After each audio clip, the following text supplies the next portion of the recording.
বাঁকে বিহারীজি মন্দিরের কিছু অলৌকিক সত্যি ঘটনা আজকে আমরা জানব। প্রায় প্রত্যহ মেলে তার প্রমাণ। ভক্তি ভরে 2 মিনিট এখানে ভগবানের দিকে তাকালেই নাকি তিনি ভক্তের সঙ্গে তার বাড়ি চলে যান। শুনতে অবাক লাগলেও এই ঘটনাটা সত্যি। জানেন কেন হয় এমন ঘটনা? কি রহস্য রয়েছে বৃন্দাবনে বাঁকে বিহারীজি মন্দিরে পর্দার পেছনে? চলুন তাহলে আজকের ভিডিওর মাধ্যমে আমরা জেনে নিই। বাঁকে বিহারীজি মন্দিরে প্রত্যেক দিন ঘটে যাওয়া কিছু অলৌকিক ঘটনা সম্পর্কে গোটা ভারতবর্ষে ভগবান শ্রীকৃষ্ণের কয়েকটি অন্যতম জাগ্রত এবং জনপ্রিয় মন্দির রয়েছে। তার মধ্যে অন্যতম হল উত্তরপ্রদেশে বৃন্দাবনের বাঁকে বিহারীজি মন্দির। প্রাচীন এই মন্দিরকে কেন্দ্র করে জড়িয়ে রয়েছে বহু ইতিহাস। মনে করা হয় বাঁকে বিহারীজি মন্দিরে ভগবান শ্রীকৃষ্ণের বিগ্রহের সামনে চোখ বন্ধ করে কিছু চাইলে তা কখনোই বিফলে যায় না। ভক্তদের জন্য সর্বদাই ব্যাকুল হয়ে থাকেন ভগবান। ভগবান শ্রীকৃষ্ণ এতই কৃপাময়, কোনো ভক্ত একদৃষ্টে তার চোখের দিকে চেয়ে কাঁদলে ভগবান সেই ভক্তের সঙ্গেই চলে যান।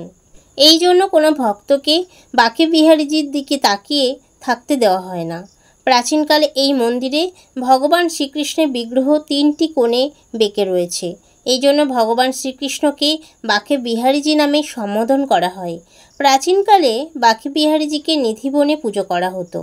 প্রায় 16শ শতকে স্বামী হরিদাসজি এই মন্দিরটি প্রতিষ্ঠা করেছিলেন এবং সেই সময়ে জনপ্রিয় গায়ক কবি তানসেনের গুরুদেব ছিলেন স্বামী হরিদাসজি।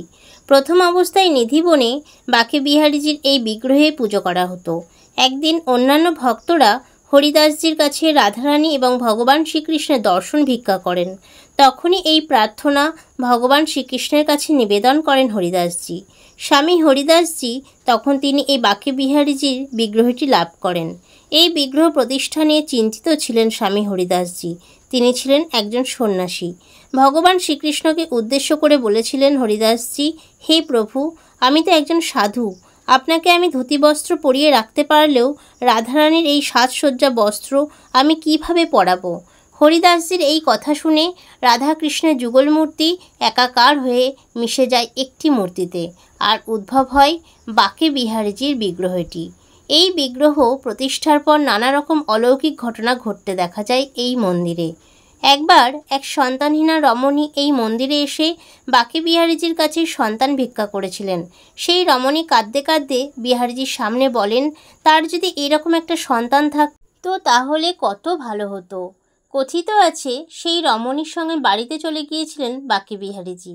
এই মন্দিরে 1 মিনিটের বেশি ভগবানকে দর্শন করতে দেওয়া হয় না ভক্তদের। পর্দা দিয়ে ঢেকে দেওয়া হয়। পূজাকালীন কিছু সময় পরপর পর্দা টেনে দেওয়া হয়। এই হলো আমাদের বাঁকে বিহারীজির অপূর্ব লীলা। আজকে বাঁকে বিহারীজির এই অপূর্ব সত্য লীলা কাহিনীটি আপনাদের কেমন লাগলো? যদি ভালো লেগে থাকে, যদি কোথাও হৃদয়ে একটু স্পর্শ করে থাকে, তাহলে অবশ্যই সবাই একটু কমেন্টে লিখবেন, জয় বাঁকে বিহারীজি, হরে কৃষ্ণ, রাধে রাধে। সবাই খুব ভালো থাকবেন, সুস্থ থাকবেন। দেখা হবে আবার পরবর্তী ভিডিওতে। রাধে রাধে।